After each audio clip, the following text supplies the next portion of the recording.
සමන්තා චක්කවාලේසු අත්‍රා ගච්ඡන්තු දේවතා සද්ධම්මං මුනි රාජස්ස සුනන්තු සග්ග මොක්ඛදං ධම්ම ශ්‍රවණ කාලෝ අයං භදංතා ධම්ම ශ්‍රවණ කාලෝ අයං භදංතා ධම්ම ශ්‍රවණ කාලෝ අයං බදන්තා සාදු සාදු සාදු නමෝ තස්ස භගවතු අරහතෝ සම්මා සම්බුද්දස්ස නමෝ තස්ස භගවතු අරහතෝ සම්මා සම්බුද්දස්ස නමෝ තස්ස භගවතු අරහතෝ සම්මා සම්බුද්දස්ස චත්තාරෝ මේ ව්‍යග්ගපඤ්ඤ දිට්ඨ ධම්ම හිතාය සංවත්තන්ති දිට්ඨ ධම්ම සුඛාය කතමේ චත්තාරෝ උත්ථාන සම්පදා ආරක්ක සම්පදා කල්යාණ මිත්තතා සමජීවිකතාති සාදු සාදු සාදු ශ්‍රද්ධා බුද්ධ සම්පන්න කාරුණික පින්වතුනි පින්වත් දරුවනි ධර්ම ශ්‍රවණේ අපේ ජීවිතයට වැදගත් වෙන්නේ තුන් ලෝකාග්‍ර ශාන්තිනායක ලෞතර බුදුරජාණන් වහන්සේ සකල ලෝක සත්වයාගේම විවිධ ප්‍රශ්නවලට පිළිතුරු කතා කරන ඒ වගේම මානසික අවබෝධය ඇති කරන තමන්ගේ පින් දහම් පිළිබඳව හිත සතුටු වෙන්න පුළුවන් තමන්ගේ ජීවිතයේ කවදත් දැකලා අසල සතුටු වෙන්න පුළුවන් ජීවිතේ යහමඟට ගන්න පුළුවන් එකම දේශනා විදියට අද ලෝකෙම අවිවාදිතව පිළිගන්න මේ බුදු ධර්මයේ නිසා ඒ නිසා පින්වතුනි මේ ධර්මය දර්ශනයක් වගේම ජීවිතේ පවත්වාගෙන ප්‍රතිපදාවක් ඒ නිසා උන්වහන්සේ හමු වෙන්න විවිධ රජවරු ගෘහපතිවරු සිටුවරු විවිධ තරාතිරමේ අය. එදිනෙදා ප්‍රශ්න කතා කරන්න උන්වහන්සේ වෙත පැමිණියේ උන්වහන්සේ ඒවට ලබා දෙන විසඳුම්. ජීවිතයේ සසරින් එතර වෙලා නිවන් අවබෝධ කරන්න අපි යන මේ ගමනේ ඊට මෙහා තියෙන හැම දෙයක් පිළිබඳව විවිධ සූත්‍ර දේශනාවල උන්වහන්සේ සාකච්ඡා කරලා තිබෙනවා.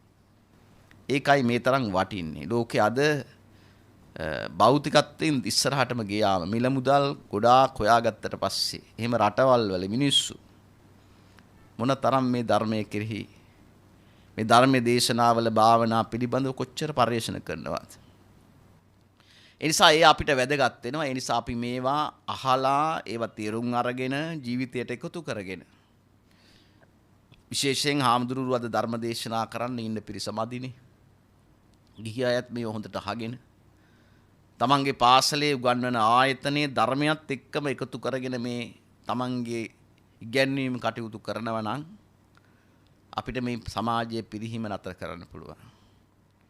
විහාරස්ථානයේ වැඩිහිටියයි විතරයි ඉන්නේ. ඒ නිසා අධ්‍යාපන ආයතන වහන්න කියන එක නෙමෙයි අපි කරන්න ඕනේ දැන්. ඒ ආයතනවල අයව ඒ ගුරුවරුත් මේ ධර්ම සාකච්ඡාවන්ට එකතු කරගෙන ධර්ම අවබෝධය ලබා දීලා විවිධ ක්ෂේත්‍රවල තමන්ගේ උගන්වන පන්තිය තුළ මේ ධාර්මික වැඩසටහන් කරන්නේ කොහොමද කියන සාකච්ඡාව මා හිතන්නේ වැදගත් වෙනවා. පාසලේ අමතර පන්තිවල සියල්ලම එහෙම කරන ගුරුවරු අපි දැකලා තියෙනවා ඉන්නවා. ඒක තමයි සාර්ථකම ක්‍රමය. එහෙම නැතුව පන්සලින්ම විතරක් භික්ෂුන් වහන්සේට විතරක්ම මේක කරන්න පුළුවන් කියලා අපි හිතන්නේ නැහැ. ඒ ආයතන වහලා හරියන්නේත් නැහැ. ඒ නිසා ඒ තියෙන ආයතන වලට අපි මේ ප්‍රධාන අත්දැකීම ලබා දීලා ධර්මයේ ඔස්සේ මේ දැනුම ලබා දුන්නා නම් මෙච්චර කලබලකාරී මිනිස්සු දැන් එන්නේ වැඩිනේ. පැරණි අයට වගේ හිතන්න මතන්න දැන් එහෙම නැහැ. හැමදේම කලබල වෙන. ප්‍රශ්න අවුල් කරගන්න විවාහ සංස්ථා අපිට දකින්න ලැබෙන්නේ. ආයතන එහෙමයි. පරිපාලන ආයතන එහෙමයි. කලබලයි. හිත කලබලයි. ධර්මයේ නැති නිසා හිත තැම්පත් නැති නිසායි මේ ඔක්කොම ඇති වෙන්නේ. ඒ නිසා එවැනි පිරිසක් හදන්නට අපි හැමෝටම ශක්තිය ලැබේවා කියලා තමයි අපි ප්‍රාර්ථනා කරන්න ඕන. පින්වතුනි අද මම ධර්ම දේශනා මාතෘකා කළේ ගිහියන්ට ඊටාම වැදගත් වෙන ව්‍යග්ගපජ්ජ සූත්‍රයේ මාතෘකාවක්. බුදුරජාණන් වහන්සේ හම්බ වෙන්න එක වෙලාවක එනවා දීඝජානුකෝලිය කියලා තැනැත්තෙක්. දීඝජානුකෝලිය කියන තැනැත්තා බුදුහාමුදුරුවෝ හම්බ වෙන්න ඇවිල්ලා බුදුරජාණන් වහන්සේට පැහැදිලි කරනවා අපි ස්වාමීනි ඔබ වහන්සේලා වගේ නෙවෙයි අපි ගිහි අය. භික්ෂුව ගිහි කියන දෙපැත්ත අපි තේරුම් ගන්නත් ඕන. කුඩා දරුවෝ සසුන්ගත කරලා තරුණ අවදියක් තියෙනවා ටිකක් අමාරු පාලනය කරගන්න. ඒක ඔය අවදිය පහු කරන් යන්න ඕන අත්දැකීම් ලබන්න. ඒ නිසා මේ දෙක කලවම් කරගෙන නෙවෙයි අපි මේ දෙක වෙනම දැකගෙන තමයි මේ ගමන අපි යා යුත්තේ. ඉතින් බුදුරජාණන් වහන්සේ ළඟට ඇවිල්ලා මේ දීඝජානු කියනවා ස්වාමීනි ඔබ වහන්සේලා වගේ නෙවෙයි අපි මයන් ගිහිනා කාමභෝගී. අපි කම් සැප විඳින ගිහියෝ. බුදුහාර නොදන්න නිසා නෙවෙයි පැහැදිලි කරනවා මේ සූත්‍රය. පැහැදිලි කරන කොහොමද කම් සැප විඳින්නේ? පුත්තදාර සම්බාද සයනං අජ්ජාවසා. ඔබ වහන්සේලා වගේ නෙවෙයි අපි අමුදරුව පෝෂණය කරනවා. අවසරයක් තියෙනවනේ අමුදරුව පෝෂණය කරනවා. ඒකට කියනවා සම්බාද කියලා. බාධකයි සම්බාධකයි දෙකක්නේ. අපි කියන අපිට බාධකයක් තියෙන. බාධකයක් කියන්නේ කරදරේට. සමහර වෙලාවට කියනව නේද මේ ළමයිගෙන් මොන කරදරයක්ද කියලා. ඒ සම්බාධක. මේ ඉන්න කාට හරි කවුරු හරි දුරකථනයෙන් කතා කරලා ලබන සතියේ රටකට එන්න එකොත් යන්න පුළුවන්. මහත්තයගෙන් අහන්න ඕන, නෝනගෙන් අහන්න ඕන, දරුවගෙන් අහන්න ඕන සම්බාධක. හැබැයි සම්බාධක මිහිරි සම්බාධක තියනවායි කියලා ජීවිතේ ඒවත් එක්ක ඉන්න කැමති ගිහි අය. ඒ කියන්නේ ගිහි ජීවිතේ තෝරගන්න. එතකොට ගිහි ජීවිතයේ ස්වභාවය කියන පුත්තදාර සම්බාධ සයනං අජ්ජාව සමුභාසල නෙමෙයි අපි අමුදරුව පෝෂණය කරේ. තවත් පැහැදිලි කරන ගිහියගේ ස්වභාවය. කාසික චන්දනම් පච්චනෝ.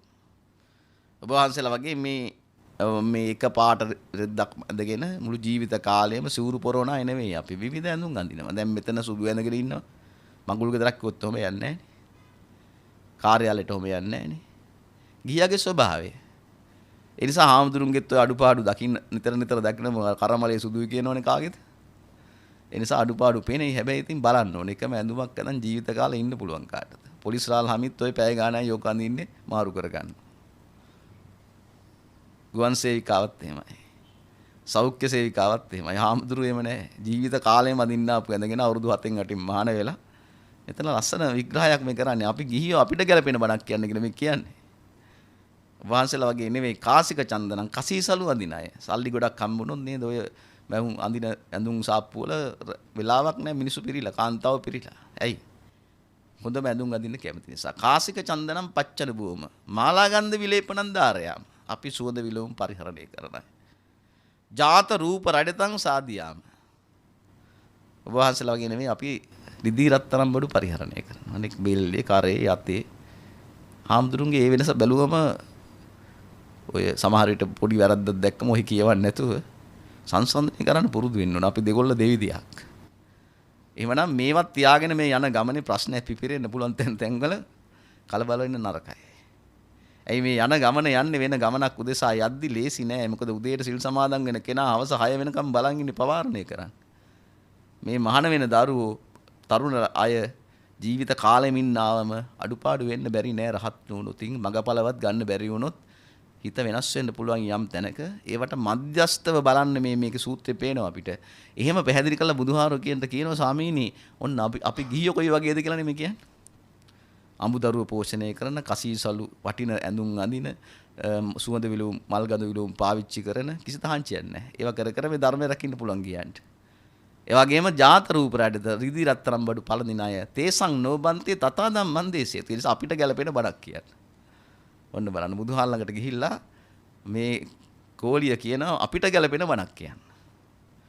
අන්න ගිහියන්ට ගැලපෙන බණක් බුදුහාර බැන්නේ නැහැ මේ මට මාතෘකාවක් දෙනවද බණ කියන්න කියලා.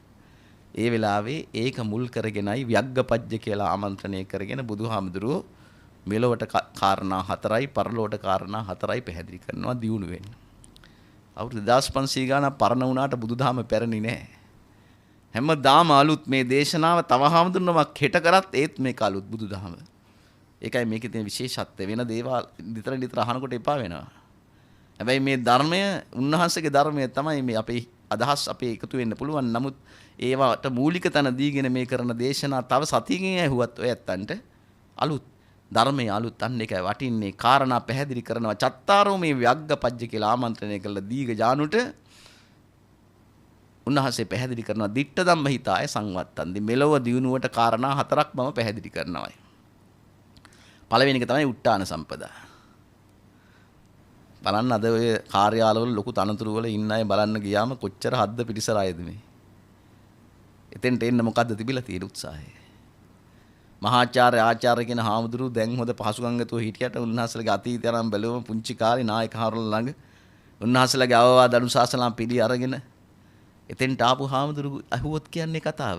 එක හාමුදුරු කෙනෙක්වත් මේ සැප පහසු පළාත්වල නෙවෙයි දුෂ්කරම ගම්මානවල අයගෙන් තමයි ඔය හැම හාමුදුරන්ගෙන් ගම හඳුන්වන්නේ.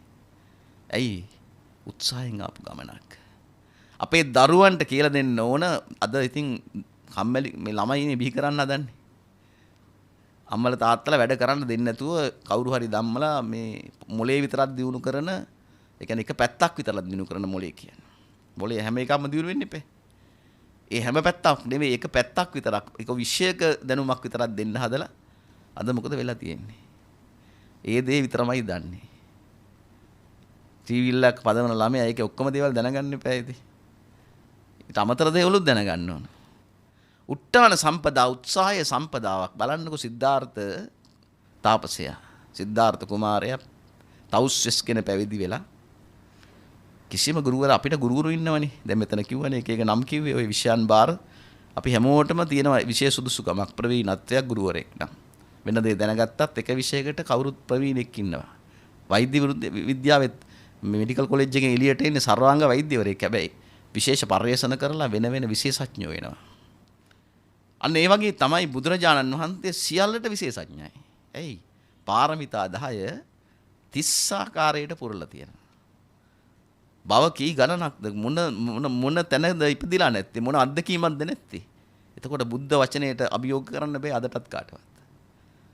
චතුරාර්ය සත්‍යයට වෙන හතරක් ඕනම ආගමික නායකයෙකුට කියන්න කොයිට හතර වෙන එක. බොරු කරන්න පුළුවන් එහෙමනේ දාර්ශනික කරුණු. භෞතික විද්‍යාව කියලා කිව්වට බුදුරජාණන් වහන්සේ අධිභෞතික මෙටෆිසික්ස් අධිභෞතික විද්‍යාව එකෙන් හොයාගන්න කාරණා භෞතික කියන්නේ සාමාන්‍ය ලෝකයක් එක්ක තියෙන දේවල් වලින් ගන්න තීරණනේ. මනස දියුණු කරාම ඒවා තේරෙන්නෙත් නැහැ මොට.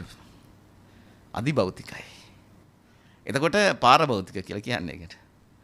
මනස දියුණු කරාම තමයි මනසින් දියුණු කරලානේ මේ විද්‍යාව උපකරණ ඔක්කොම හදලා තියෙන්නේ. ඒ අය භාවනා පැත්තට යමුනා නම් බැරිද සෝවන් වෙන්න? මිනිස්සු කැමති ලෞකික පැත්තෙන් දියුණු වෙන්න. මානසික පැත්තෙන් ඒ අයට බැරි කමක් නැහැ මහන්සි වෙනවා නම් එතෙන්ට යන්න. හැබැයි කැමති මොකක්ද අර මූල ද්‍රව්‍ය අරකේ ප්‍රධානිය මේකේ ප්‍රධානිය එයා තමයි නිර්මාතෘවරයා. ඕකට ඉතිහාසයට යන්න හදනවා මිසක් මනස දියුණු කරගෙන ඉහළ තැනට ගිය කෙනා තමයි බුදුහාඳුරෝ. උන්වහන්සේ පැහැදිලි කරන නිසා මේක ලබන්න උත්සාහයක් තියෙන්න ඕන. අන්තිමට ඔය සිද්ධාර්ථ තාපසයා කැලෑ කුලේ ගහ වටේට වෙන්න කොළ විතරනේ අනුභව කරේ පවත්ත පළභෝගීතාවය කියලා. පස්සක තව සුදව් කරන්න හිටියා එතකොට.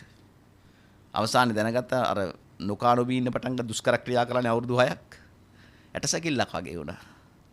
මෙහෙම බෑ මේ ගමන යන්න කියලා උන්වහන්සේ මධ්‍යම ප්‍රතිපදාවට එනකොට අරගොල්ලෝ දාලා ගියා. බුදු වෙන්න බෑ කියලා. හැබැයි අතෑරියේ නෑ. ඒකට කියනවා අදිෂ්ඨාන ප්‍රතිබද්ධ වීරය.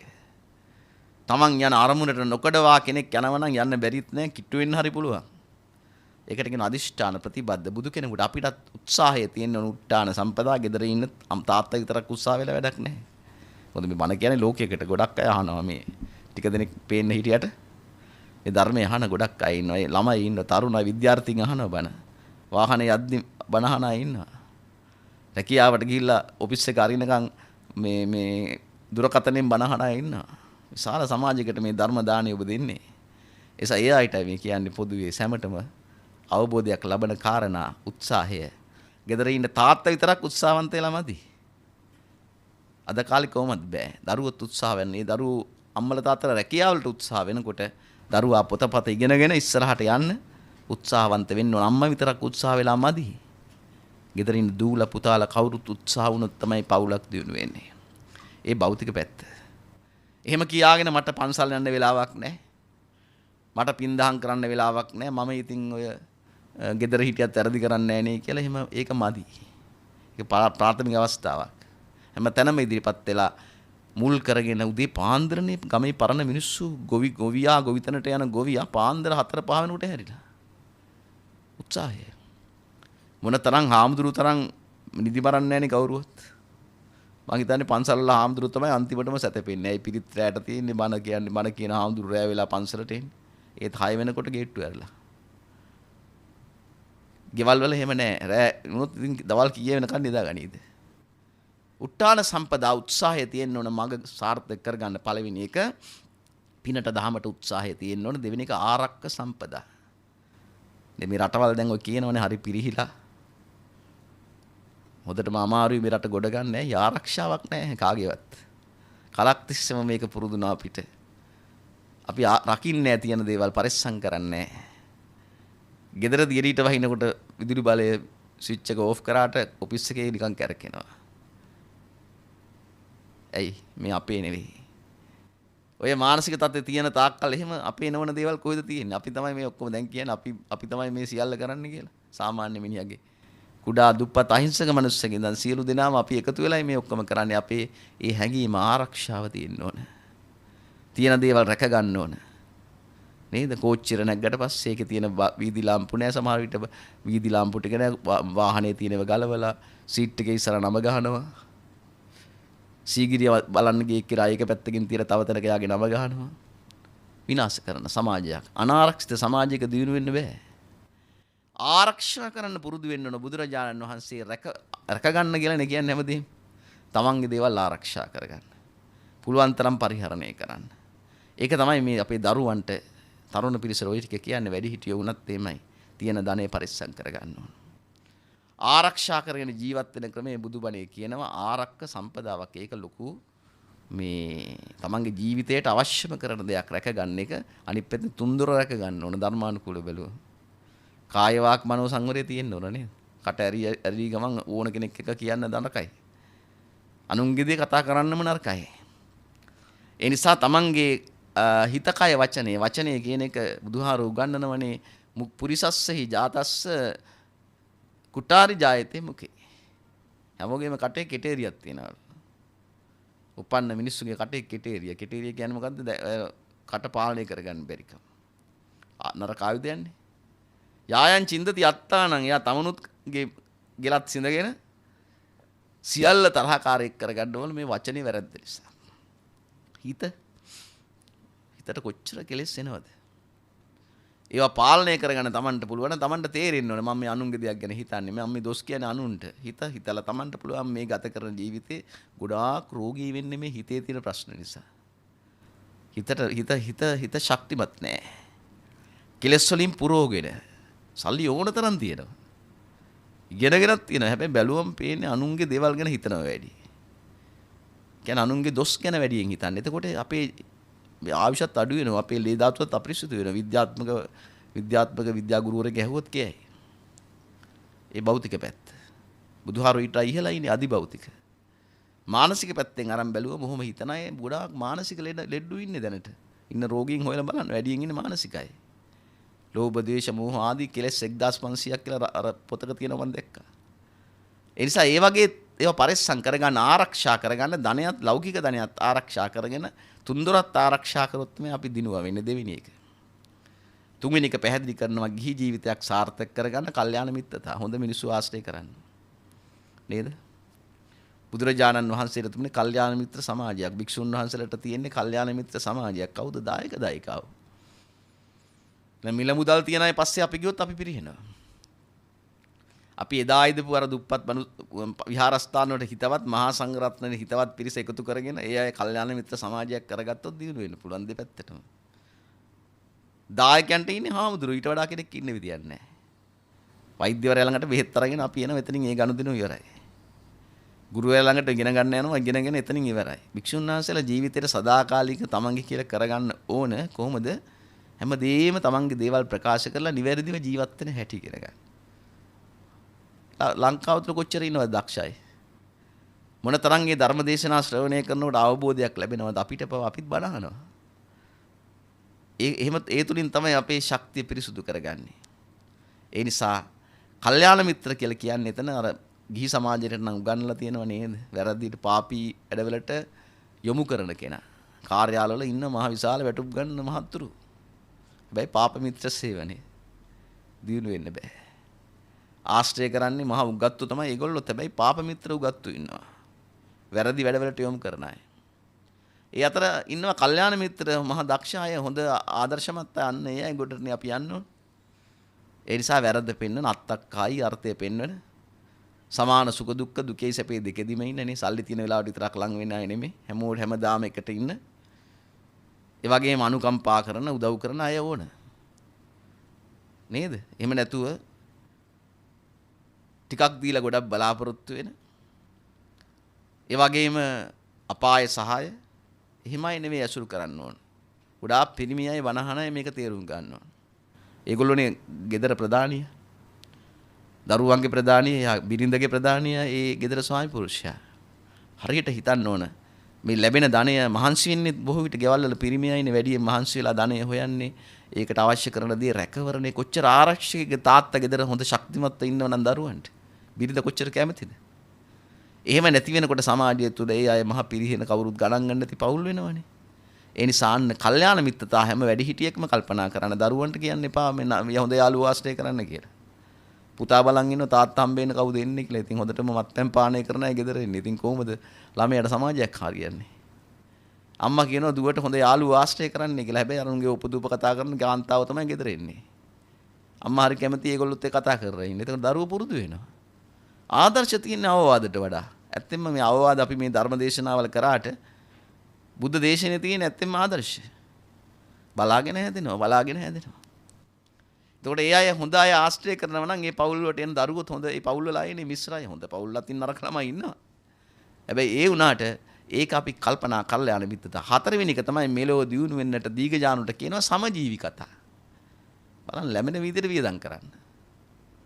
බලන්න එහෙමද වියදම් කරන්න කියලා. දැන් මලගයක් වුණා. දවස් 5 දිදි මර කොයි තරම් එකතු කරගත ධනයක් විනාශ කරනවද? මැරිච්ච කෙනාට වැඩක් තියනවද? ලෙඩ ඇඳේ ඉන්නකොට සමහරට ස්පිරිතාල ඉන්නකොට කවුරුවත් බලන්නවත් කෙනෙක් ඉන්නේ නැහැ. මැරුණා කිව් ගමන් වට වෙනවා. දවස් 6-7 ඔහෙ ඉන්නවා ඇවිල්ලා. අර මිනිස්සුන්ට ඒ කාලේ නම් සිරිතත් තිබුණ කෙනෙක් මිය ගියාට පස්සේ මේ ළඟ තියෙන ගෙවල් වලින් ඇවිල්ලා උදව් කරනවා. දැන් එහෙම නැහැ.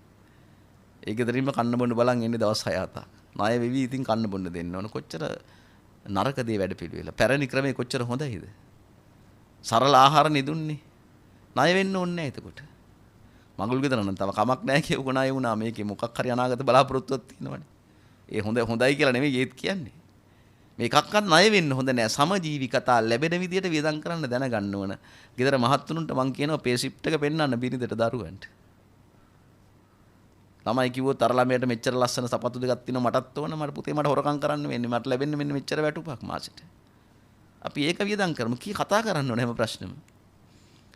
කියන දේවල් අරන් දෙන එක නෙමෙයි. එතකොට ඒ ළමයිට තේරෙන්නේ නැහැ නේ කවදාවත්.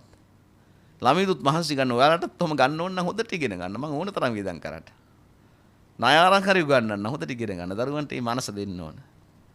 එතකොට සමජීවිකතා ලැබෙන විදිහට වියදම් කරන්න පුරුදු වෙන්නේ නැතුව නිසා තමයි අපි රටක් විදිහට අද අමාරු වෙట్లా තියෙන්නේ. ලැබෙන විදිහට නෙවෙයි අපි අනවශ්‍ය වියදම් ඉස්සරහා ඉඳන් හැමෝම පෙන්වන්නේ අනවශ්‍ය වියදම්. ඒවත් එක යන්න බෑ, දියුණු වෙන්න බෑ, වැටෙනවා. මේ බුද්ධ දේශනාව රජතුම මේ කියන්නේ දීඝජානු කෝලියට. ඔබතුමා නායකයෙක් විදියට, පාලකයෙක් විදියට වැඩ කරනවා නම් ලැබෙන විදියට වියදම් කරලා සැලසුමක් හදාගන්න. හැබැයි ලැබෙන විදියට ඒ කියන්නේ ලබා ගන්න ක්‍රම ආයෝජන ක්‍රම හදන්න ඕන. හැම කෙනෙක්ම ආයෝජන ක්‍රම හදන්න ඕන. ඒකත් මෙතනදී පැහැදිලි කරන බුදුහාරෝ පැහැදිලි කරනවනේ ලැබෙන මේ කොහොමද ධනය පරිපාලනය කරන්න කියලා. ඒකේන භෝගේ මුංජය මම දන්නේ අද තියෙන රටාවේ එහෙම පුළුවන්ද කියලා. බුද්ධ දේශනාවේ තියෙන ඒකේන භෝගේ මුංජය ලැබෙන කොටස 4කට බෙදන්නලු. එක කොටසක් විතරක් අනුභව කරන්නලු. බලන්නකො කන්නම කොච්චර වියදම් කරනවද මේ රටේ.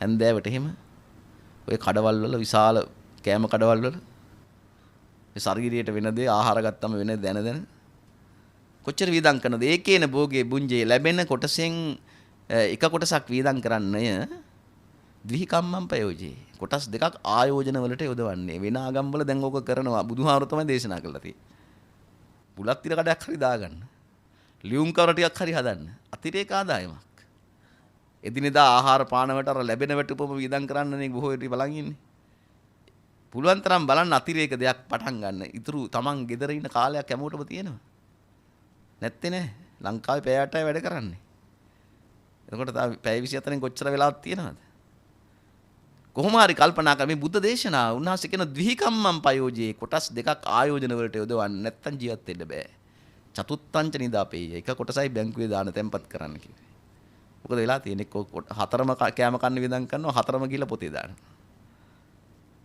මොකටද ගිනුම් වල දාන්න ඕන චතුත්තම්පි නිදාපි ආපදාසු භවිස්සති ඒව දාන්නේ මේ පොලි කරගන්න නෙවෙයි කරදරයක් වුණාම ගන්න පොලි කරන්න නෙවෙයි කරන්න ඕන කොටස් දෙකකින් පුළුවන් ආයෝජනය කරන්න ආයෝජනය තමයි වැදගත් වෙන්නේ බුද්ධ දේශනාවේ එක කොටසක් තැම්පත් කරන්න කියලා තියෙනවා ඒ කරදරයක් වුණාම ගන්නයි ඒව කරන්නේ ඉතින් මේවා විග්‍රහ කරලා දැනගන්න ඕන නිකන් ඕකට සාදු කියලා හරියන්නේ නැහැ ගාතාව කියලා ඒ බුද්ධ දේශනාවේ තියෙන ගාථා අර්ථ අරගෙන එළියට අරගෙන ඒක විස්තර කරන්න අපේ සර්ලා පාසල් වල උගන්වන ගුරුවරු ළමයින්ට කියලා දෙන ළමයිතුත් ඉන්න විනාශ කරනවා හරියට. ගෙදර අම්මලත් දැන් වැඩියෙන් විනාශ කරනවා. නාස්ති කරනවා. ගෘහිණිය කියන්නේ කල්පනා ගෙදර පරිපාලනය කරන කෙනා. එයා හොඳට දැනගන්න ඕන කොහොමද මහත්තයා තමන්ගේ ස්වාමියා හරි හම්බ කරන ධනය කලමනා කරන්නේ කොහොමද කියලා. හැමෝම දැනගන්න ඕන. දැනගත්තට පස්සේ තමයි දියුණු වෙන්න පුළුවන්. ඔන්න මෙලොවට හතරයි. එතකොට දැන් මෙලොව අපි මේ කවුරුවක්වත් රිදී හන්දක් කටේ දාගෙන ඉපදිච්ච අය ගොඩක් අය නැහැ. දුප්පත් පැල්පත් වෙලා දුප්පත් අම්මලා තාත්තලාගේ ළමයි තමයි මහ උගත්තු වෙලා දක්ෂ වෙලා ඉන්නේ. ඒගොල්ලෝ ආවේ මාර්ගය එකයි. මෙලොවට කාරණා හතරයි. දැන් මෙලොව විතරක් හරියන්නේ නැහැ. සමහර අය මෙලොව නම් හරිම සාර්ථක ලස්සන ප්‍රාසාද වගේ ගෙවල් යාන වාහන. හෙට මරුණොත් කරපු පින මොකක්ද? හැමෝම කල්පනා කරන් තනියෙන් යන ගමනක් අම්මා තාත්තා බිනිඳ පින් කරයි කියලා හරියන්නේ නැහැ. ස්වාමියා ඉතින් සල්ලි දෙනවා තමයි. හැමෝම වෙන වෙනම ආපු යන ගමනක් නෙමෙයි තියෙන්නේ අපිට. එහෙමනම් පරලෝ යන ඔබ දියුණු කරගන්න ඕන සැප හතරක් ගැන කියනවා. චත්තාරෝ මේ වග්ගපජ්ජ සම්පරාය සුඛාය සංවත්තන්ති. පරලෝ සැප හතරක් තියෙනවා. කතමේ චත්තාරෝ සද්දා සම්පදා සීල සම්පදා ඡාග සම්පදා පඤ්ඤා සම්පදා. කොච්චර උගතෙක් වුණත් වැඩක් නැහැ නේ ශ්‍රද්ධාව නැත්තම්. නේද? ශ්‍රද්ධාවයි ප්‍රඥාවයි සමබරව තියෙන්න ඕනේ කියලානේ කියන්නේ. ශ්‍රද්ධාව වැඩි වුණාමත් මෝඩ වැඩ කරනවා. ප්‍රඥාව වැඩි වුණාම කපටියෝ වෙනවා. ඔතේ ඔචයිත් හදුවේ කොහොමද? හයි ඔය වගේ ඔය ප්‍රශ්න අහන්නේ ප්‍රඥාව වැඩි වුණාම අර දෙහි ගෙඩියේ ඉස්ම ටික අයින් කරාම ලෙල්ලක් විතරයි නිතර වෙන්නේ. ප්‍රඥාව විතරක් ලැබපු අය. දැනුම විතරයි ඒගොල්ලන්ට තියෙන්නේ. ඒගොල්ලන්ගේ ගුණධර්ම නැහැ. ඒ නිසා ප්‍රඥාව අඩු වුණාමත් මෝඩ වැඩ කරනවා. මේ දෙක සමබරව තමයි තියෙන්න ඕන. සම සද්දා සම පඤ්ඤා කියලානේ කියන්නේ. එතකොට ශ්‍රද්ධාව කියලා කියන්නේ තුනුරුවන් කරේ කලකිරෙන නරකයි. මොකද මේ ධර්මයේ ගෙනියන්නේ පෘථග්ජන සමාජයේ පිරිස තමයි මේ ගමේ මේ රටේම ඉන්න දෙමව්පියන්ගේ දරුවෝ ඇවිල්ලා මේ වැඩේ කරන්නේ මහාන වෙලා ඉන්නවනේ. ඒක තේරුම් ගන්න ඕන. ඒ නිසා එක කොටසට බාර දෙන්න නරකයි. දැන් මිනිස්සු හිතන් ඉන්නේ අපි දන් දෙනවා හාමුදුරුන්ට ආඳුරු තමයි මේක කරගෙන යනවා. එහෙම නෑ. බුදුහාඳුරු එහෙම ධර්මයේ දේශනා කළා නෑ. සිව්වණක් පිරිසට බාර දීලා තියෙන්නේ. කණු හතරම එක වගේ ශක්තිපත් එක කණුවක් කඩා හැරුණොත් වැඩේ ඉවරයි. ඒ නිසා ඒ අය උදව් කරනවා කියලා බෑ. උදව් විතරක් නෙවෙයි සියල්ලට එකතු වෙලා වැඩ කරන්න පුරුදු වෙන්න ඕන. ශ්‍රද්ධාව තියෙන්න එපා ඒකට. අමූලිකා ශ්‍රද්ධා, ආකාරවතී ශ්‍රද්ධා, ආගම ශ්‍රද්ධා, ශ්‍රද්ධා ගොඩක් වෙනම පැය ගණන් බණ කියන්න පුළුවන් මාතෘකාවක්. සරලව දරුවෝ බණහන නිසා, සාමාන්‍ය ජනතාව බණහන නිසා අමූලිකා ශ්‍රද්ධා, ආකාරවතී ශ්‍රද්ධා කියලා ප්‍රධාන කොටස් දෙකකට බෙදා ගන්න පුළුවන්. කරන වැඩේ හරියට කරන්න දන්නේ තික අමූලිකා. කුඩු ගොඩේ හරි බුදුන් වඳින්න පුළුවන්ද? අමූලිකා ශ්‍රද්ධා. පරමල් ගොඩක් මල් ආසනෙදී අපිත් මල් ටිකක් පූජා කරනවා. අමූලිකා ශ්‍රද්ධා. පළවෙනි කාරණේ ඔය ගිය ගමන් අනිත් පැත්තට එන්න පන්සල් යන්න එපා. ඒකට කාලයක් යොදවන්න ඕන අපි. පන්සල් යන්න මොන වෙලාවක් හදාගෙන ගිහිල්ලා මල් ආසන දෝවණය කරලා හිත පිරිසුදු වෙනවා නෙමෙයි. නේද? මල් වට්ටියක් අරගෙන නිකම්ම මල් ටිකක් කඩලා මල් කඩනවයි කියන්නේ සමහර අය කියන්නේ එක කඩ දාන එක නෙමෙයි. මල් නෙලනවා අපි. ලස්සන මල් වට්ටියක් හදනකොට මලින් මල තිය හදනකොට හිත කොච්චර හැදෙනවද? තේරුම් ගන්න ඕන කරන වැඩේ හිත ශක්තිමත් වෙන විදිහට වැඩ කරන්න පුරුදු වෙනකොට දානයක් දෙනකොට බොහොම පිළිවෙලකට කොහොම හරි නෙමෙයි. බුද්ධ පූජාව තියද්දි කොහොම හරි නෙමෙයි. එතකොට ශ්‍රද්ධාව කියන්නේ ඒක අමූලික ශ්‍රද්ධා කියන කෙනාට ඒව දාලා නෑ. ගියා ගත්ත මේ පහන පත්තු කරා, අඳුකුරු පත්තු කරා, එතනම වාඩි වුණා, ගාත කිව්වා. ආකාරවතී ශ්‍රද්ධාව හිබ නෑ. හොයා බලා විමසා වැඩ කරන්න ඕන ශ්‍රද්ධාවෙන්.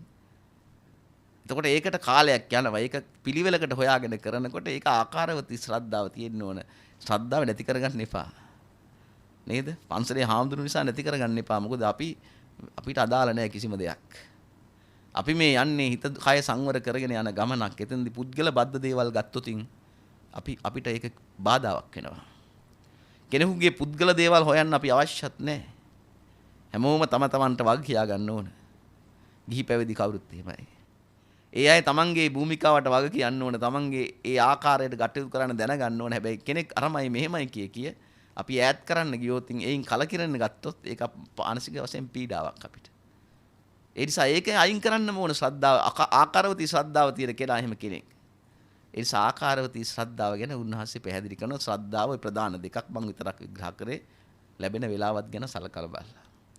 ඊළඟට පැහැදිලි කරනවා සද්ධා සම්පදා සීල සම්පදා. කාටත් සීලය වුණනේ.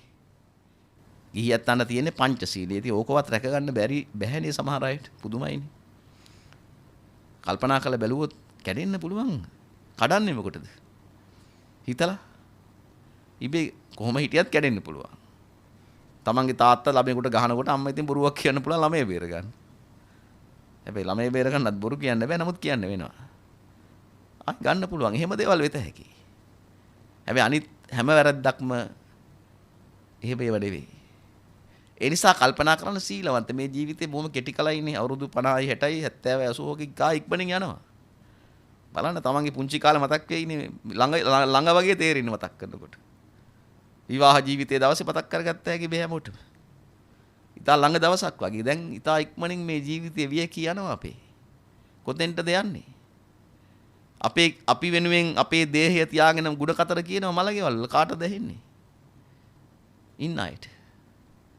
එතකොට අපිට ඒ බණ දහම් පවා ඇහෙන්නේ නැතුව යනවා. එතකොට ඒ දක්වා මේ යන ගමන හරි වටිනවා අපිට. අපි කියන දේ අපිට ඇහිලා.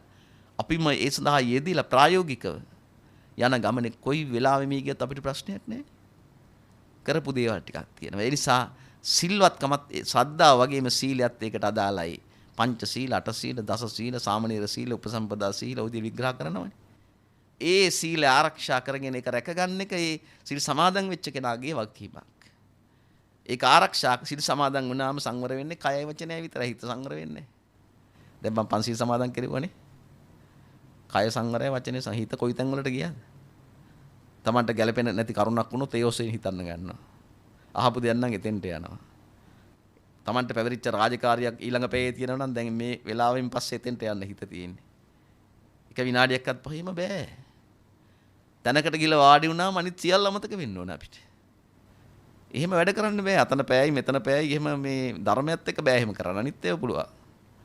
එතකොට එහෙනම් සීල සම්පදා කියලා කියන්නේ කය වචනේ විතරයි. හිත සංවර කරන්න භාවනා කරන්න ඕන පිංගුතුනි දවසට විනාඩි 5ක්වත් අඩුම තරමේ. වෙලාවක් හොයාගන්න. කොච්චර මානසික සුවයක්ද? ඔය ඔක්කොම ගැටුම් ටික අඩු වෙනවා. ඕවා කරන්නේ නැහැ. ඉතින් ඒකයි වැඩි තියෙන. ගොඩක් අය අපි කිව්වට පන්සලෙත් භාවනා කරන්න කියලා කියනවනේ. හැපියාගෙන ඉතින් වෙන හිත ඉන්නවා. ඒක භාවනාව නෙමෙයි. ඒකයි මං කිව්වේ පැය ගණන් ඕනේ නැහැ. විනාඩි 5ක්වත් සකස් කරගන්න. අඩුම තරමින් ඒක විනාඩි 10කට යයි එතකොට ඉස්සරහට. කරලා බලන්න ප්‍රායෝගිකයි. හිත හදාගත්ත නැත්නම් තනුවා නම් තම සිත තනුවාමයි කියලානේ තියෙන්නේ. මොනවා කරත් වැඩක් නැහැ. ඒ නිසා පින්වතුනි ඔන්න සත්සීල සම්පදා ඊළඟ කාරණේ ඡාග සම්පදා. පරිත්‍යාගයට හුරු වෙන්න ඕන. දෙන දේ සතුටින් දෙන එක. නිවනට යන්න තණ්හාව වයින් කරන්නයි කියලා කිව්වට ඒ දෙන දේ කුඩා දෙයක් හාමුදුරුවෝ විතරක් නෙමෙයි. කෙනෙකුට යමක් දෙන්න ගියාම එය ආපහු නොහිතා දෙන්න පුරුදු වෙන්න ඕන. ඒ ගැන හිතේ මොන කොතනකවත් කලබලයක් ඇති කරගන්න නරකයි. වොස්සග්ග රතෝ කියලා කියන්නේ ඇලිලම දෙන්න කියලා. දෙන කෙනා ළඟට ඕනම කෙනෙක් යාචකෙක් එන්න කැමති යාච යෝගෝ. මොකද එයාගේ මූණේ සැර පරුසකම් නැහැ. බටේ කැරකිලා බලන්න ඕනේ. ආවම යමක් ප්‍රිය වචනෙන් කතා කරන දෙන්න පුළුවන් නේ. දානීය ප්‍රිය වචනේ අර්ථචරියාව සමානාත්මතාවය කියලා සතර සංග්‍රහ වස්තු. සල්ලි මුදල් විතරක් නෙමෙයි. කතා කරන වචනේ අහන්නත් මිනිස්සු වෙනවා. විනාඩි වචන 4-5ක් කතා කරොත් හිත හැදෙනවා කියලා. ප්‍රිය වචනේ අර්ථචරියාව හොඳ දේවල් කියලා දෙනවා. ඔහොම බෑ හැමදාම අනුන්ගෙන් අරගෙන බෑ. ඔබ දිනු වෙන්න ඕන අර්ථචර්යාව. එක වගේ ආවම පුටුවක් දිලා වාඩි වෙලා සමානාත්මතාවය. ඒ නිසා පින්වතුනි ඡාග සම්පදා අවසාන එක තමයි පඤ්ඤා සම්පදා. ගිහියෝ වශයෙන් විභාග උපාධි පාස් කරාට කමන්නේ ප්‍රඥාව ලබන්න ඕන. ඒ වගේ ප්‍රඥාව ටිකක් එනවා. ප්‍රඥා බුදුබණේ කොටස් තුනක් තියෙනවා. චින්තාමේ ප්‍රඥා, සුතමේ ප්‍රඥා, භාවනාමේ ප්‍රඥා කියලා. චින්තාමේ ප්‍රඥාව කියලා කියන්නේ මේ තැනේ හැටියට ස්ථානෙට ප්‍රඥාව තියෙන්න ඕන. මේ සසර ගමනේදී ඒක තියෙන්න ඕන. ප්‍රඥාව කියලා කියන්නේ මේ විදර්ශනා භාවනාවෙන් ත්‍රිලක්ෂණය අවබෝධ කරගන්න එකට. උපාධි පාස් කරන ඒව රස්සාවකට සම්බන්ධයි. පාසල් ගිහලා විශ්වවිද්‍යාලයට ගිහලා එළියට එන කෙනාට ඒක රැකියාවට සම්බන්ධකම් නිසා මට හිතෙන්නේ නැහැ ඒක මේ ධර්මයත් එක්ක ගැට ගැහිච්ච එකක් කියලා මිනිස්සු හැසිරෙන හැටි බැලුවම විශ්වවිද්‍යාල ඇතුලේ ඉන්න අය පවා හැසිරෙන ස්වභාවය බලනකොට ඒක කොටසක් විතරක් මේ අනුගමනය කරන්න දඟලනවා වගේ පේන්නේ. ඊට වඩා දක්ෂ වෙන්න ඕනේ ඒගොල්ලෝ. ප්‍රඥාව කියලා කියන්නේ ඊට වඩා ලොකු දෙයක් බලාපොරොත්තු වෙන සාමාන්‍ය සමාජයේ එහෙම අයගෙන්. එතකොට ඒකෙදි චින්තාමය ප්‍රඥාව තියෙන්න ඕනේ හැමතැනම කැක් ගහ දඟලන එක නෙමෙයි. ස්ථානෝචිත ප්‍රඥාව සුදුසු දෙයට. අවශ්‍ය දේ තමයි අපි අවබෝධ කරගන්නත් ඕනේ. විෂයක් කියලා එක විෂයක් විතරක් ඉගෙන ගන්න නැහැ. සියල්ල පිළිබඳව හැමදේම දානයක් දෙන තැනකට ගියා නම් එතන බලලා අධ්‍යයනය කළා කොහොමද ඒක කරන්න කියලා ඉගෙන ගන්න ඕනේ. පන්සලකට ගියාම කොහොමද මඩමඩු හදාගන්නේ? ඒ සියල්ල පිළිබඳව ප්‍රඥාව තියෙන්න ඕන ඒ තමන් මේ සසරින් ගැලවෙනවා කියන කල්පනාවෙන් තියෙන කෙනා තැනේ හැටියට ජීවත් වෙන්නේ. කුණ්ඩලකේසි කියන කාන්තාව නේද? තමන් අයුතු යෝජනාවක් කරගෙන සාමි පුරුෂෙක් අසාද බැඳගෙන අන්තිම හොරෙක්නේ. අර චෝර පබ්බත ළඟට ගිහිල්ලා පර්වතෙට ගිහිල්ලා ලස්සන ආභරණ වලින් සැරසිලා යන් කියලා කිව්වා. කොච්චර මේ රජකුමාරියෙක් බැඳත් හොරාමනේ හොරකම් කරන්න. තල්ලු කරන්න ගිහිල්ලා මරන්න. අන්න චින්තාමය ප්‍රඥාව ආව කුණ්ඩලකේසිට. අපේ ධර්මයේ හැටියට ස්වාමියට වන්දනා කරන්න ඕන කියලා වට තුනක් කරගිලා තල්ලු කළා හොරාව. චින්තාමය ප්‍රඥා තැනේ හැටියට කටයුතු කරන එක. සුතමේ ප්‍රඥා බණ අහනවා කියන්නේ මේ ගොඩක් දේවල් දන්නෝ මේ ඇත්තෝ රැකිය ආරක්ෂා අපි නොදන්න ගොඩක් දේවල් මේ ඇත්තෝ දන්න අය. හැබැයි වෛද්‍යවරයටත් ධර්මය ඕන. හොරකම් කරන්නේ නැහැ එතකොට. නීතිඥවරයටත් ධර්මය ඕන. ගුරුවරයටත් ධර්මය ඕන. අවුරුදු 55 කට ඒ රස්සාවල් ඉවරයි. ඊට පස්සේ හිතන මම මොනවද කළේ? ධර්මානුකූල දෙයක්. ඊට පස්සේ කරන්න ගියාම අතපය පණ නැහැ. කරන රැකියාව කරන ගමම සුතමේ ප්‍රඥාව මේ ධර්ම ශ්‍රවණය ඕනේ වෙන්නේ ඒකයි. බණහන කෙනාට හොඳ සප්පුරිස සංසේවෝ. හොඳ පිරිසක් ආශ්‍රය කරන්න ලැබෙනවා. සද්ධම්ම සවණන් යා නිතර දවසට පැයක්වත් බණහන කෙනෙක්. යෝනිසෝ මනසිකාරය හැමදේම නිකන් ආවට ගියාවට වැඩ කරන්නේ කල්පනා කරලා වැඩ කරන්නේ. ධම්මානුධම්ම පටිපත්ති පුංචි වැරද්දටත් බයයි. අනේ ඒක පොඩි බොරුවක් නේ කමක් නැහැ එහෙම නැහැ. ඒ නිසා සුතමේ ප්‍රඥාව මේ බණ ඇසීම වැදගත් වෙන්නේ ඒක නිසා. ඒකයි ත්‍රිපිටකයේ උච්චර දේශනා බුදුහාරු දේශනා කරලා තියෙන්නේ. ඊළඟට භාවනාමය ප්‍රඥා. ලෞකික ලෝකෝත්තර ප්‍රඥාව දිනු කරන්න. කාමාවචර රූපාවචර අරූපාවචර කියන සිත් ඇති වෙනවා පිංගුතුනි. භාවනා ඒව ලෞකික භාවනා. ඒ ලෞකික භාවනා වලට පැහැදිලි කරන්න ප්‍රථම ධානය, ද්විතීය ධානය, තෘතීය ධානය වගේ ඒවා තුලින් රූපාවචර අරූපාවචර ආදී ලෞකික ධානය ලැබෙනවා. ලෞකික ප්‍රඥාව. ලෝකෝත්තර ප්‍රඥාව ලබන්න නම් ත්‍රිලක්ෂණය තුලින් අනිත්‍යයි දුකයි අනාත්මයි කියලා මේක තේරෙන්න ඕන හරියට නිකන් වාග් වචනෙන් විතරක් නෙමෙයි ජීවිතේ. ශරීරය ගත්තත් සියලු දේ ගත්තත් ලෝකේ ගත්තත් අනිත්‍යයි දුකයි මම මගේ නෙමෙයි. ඔන්න ඔය කාරණාත් එක්ක පින්වතුනි කල්පනා කරලා මේ ගැඹුරු සූත්‍රයක් ඉතින් පැකින් කියන්න බෑ ඒ වුණත් ඉතින් අපි මේවා විග්‍රහ කරන්න ඕන. කුඩා දරුවෝ තරුණ අය සමහර අය මම්මුලා වෙලා තැනක් හොයාගන්න නැහැ වෙන උත්තර හොයන්නේ. ධර්මයේ උත්තර තියෙනවා. ධර්මයෙන් ඈත් වුණාම පිළිතුරු හොයන්න බෑ කොහෙවත් නැහැ. කවුරු හරි හිතනවා නම් ධර්මයෙන් තොරව තමයි මේව හොයාගන්න තියෙන්නේ කියලා ලෝකේ තැනක් නැහැ එහෙම. ඒකයි ඔය විශාල සමාජ ප්‍රශ්න තියෙන අය බුදුහාමුදුර ළඟට ආවේ. රහතන් වහන්සේලා හොයාගෙන ආවේ. අදත් මේ පන්සල් එක්ක ඉන්නේ මොන දේ කොච්චර දේවල් කරනවද මේ පන්සල් වලින් සාමාන්‍ය මිනිස්සු ඈත් කරව ගන්න. හැබැයි ඈත් නොවි ඉන්නේ ඇයි? ඒවා මොනව වුණත් මේ මානසික සුවය තියෙන්නේ මේ විහාරස්ථාන වලමයි කියන හැඟීම නිසා අපි භික්ෂුව ඇසුරු කරන්න ඕන කියන අදහස නිසා අඩුපාඩු සහිතව වුණත් කල්පනා කරලා ඒවා දෙවර තුන්වර කල්පනා කරලා තමන්ගේ ජීවිතය සාර්ථක කරගන්න තමයි මේ සියලු කරුණු ඔය ඇත්ත යොදා ගන්න. ඒ නිසා හිම කල්පනා කරගෙන මේ පැයකට ආසන්න කාලයක් ව්‍යග්ගපද්‍ය සූත්‍රයේ බුදුරජාණන් වහන්සේ දීඝජානුකෝලියට මෙලොවට කාරණා හතරක් පැහැදිලි කළා. උට්ටාන සම්පදා, ආරක්ක සම්පදා, කල්යාණ මිත්‍රතා, සමජීවිකතා කියලා. පරලෝව දියුණු කරගන්න සද්දා සම්පදා, සීල සම්පදා, ඡාග සම්පදා ප්‍රඥා සම්පදා කියන ඒවා මම කෙටියෙන් විග්‍රහ කරා. ගොඩක් හිතන්න, තව කියවන්න, අවබෝධය ලබා ගන්න. එතකොට ඔබේ ධර්මඥානය වඩා දියුණු වෙයි. ඔබ ප්‍රාර්ථනා කරන විදියටම මේ ලෝකෙ හැම දිනාටම ධර්මාවබෝධය පහළ වේවා කියන උතුම් සිතුවිල්ලෙනුයි මේ දායකත්වයේ දරන්නේ. අද දායකත්වයේ දරනවා කොළඹ රාජකීය විද්‍යාලයේ භෞතික විද්‍යාචාර්ය කෝසල ප්‍රදීප් මහත්මයා. සංසාරගත මියගිය සැමට මේ පිං ලැබී නිවන් සුව ලැබේවා. ඒ වගේම කෝසල ප්‍රදීප් මහත්මයාට නිදුක් නිරෝගී සුවය චිරජීවනය ලැබේවා. ඒ මහත්මයාගේ භාර්යාවට දූ දරුවන්ට නිරෝගී සුවය ලැබේවා.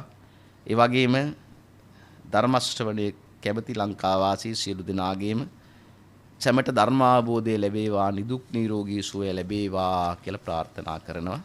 ඒ වගේම දායකත්වයේ දරනවා වික්‍රමසිංහපුර බත්තරම උතුම් වූ නිර්වාණාවබෝධය පිණිස මේ පිං හේතු වාසනා වේවා කියලා ප්‍රාර්ථනා කරනවා.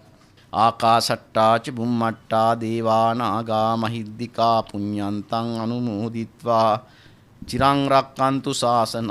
ආකාසට්ටා ච බුම්මට්ටා දේවා නාග මහිද්దికා පුඤ්ඤන්තං අනුමෝදිත්වා චිරං රක්칸තු දේශනං. ආකාසට්ටා ච බුම්මට්ටා දේවා නාග මහිද්దికා පුඤ්ඤන්තං අනුමෝදිත්වා චිරං රක්칸තු ත්වං සදා. අභිවාදන සීලිස්ස නිච්ඡං වද්ධාපචායිනෝ චත්තාරෝ ධම්මා වඩ්ඩಂತಿ ආයුවන්නෝ සුඛං බලං ආයුරාෝග්‍ය සම්පatti සග්ග සම්පatti මේවච අතෝ නිබ්බාන සම්පatti ඉමිනාතේ සමිජ්ජතු ධර්ම ශ්‍රවණානි සංසයෙන් උතුම් නිර්වාණ අවබෝධයම වේවා. සාදු සාදු සාදු.